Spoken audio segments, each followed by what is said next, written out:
I'm Barbara Rosenwine, and I'd love to tell you about my new book, Winter Dreams, a historical guide to old age. Why winter dreams?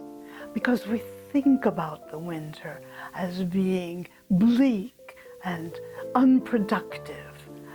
But it isn't really that way. Underneath the snow, there is life burgeoning. Within the trees, there is sap flowing. You'll see that there's also a pathway through. Well, my book is a historical guide to old age that shows the things that you don't usually see. The things that make old age a very special moment in people's lives. The sap that continues to run through their trees. Consider Homer's old Nestor, once a great warrior on the battlefield, now a violence interrupter for the headstrong warriors that are fighting against the Trojans. Or think about old Senator Cato. He was once a very, very conservative guy, but now he sits back and he enjoys the thought of his grains, which will burst into plants that will make his fields beautiful. Don't forget the elders who were privileged to have the vision of God and play their viols as they were doing so. But all of those are men.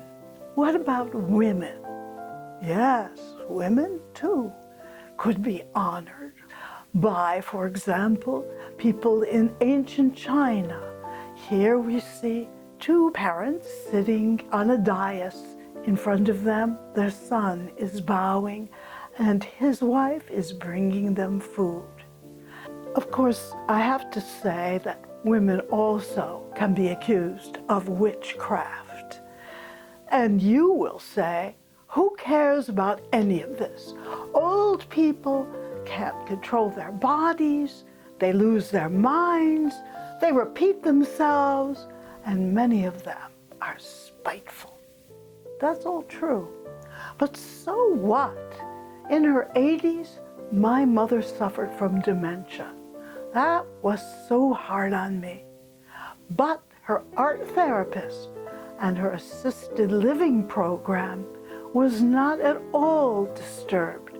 She said, look at what your mother can produce.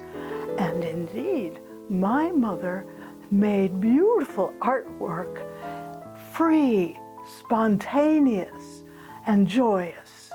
So that's the winter dream of my mother.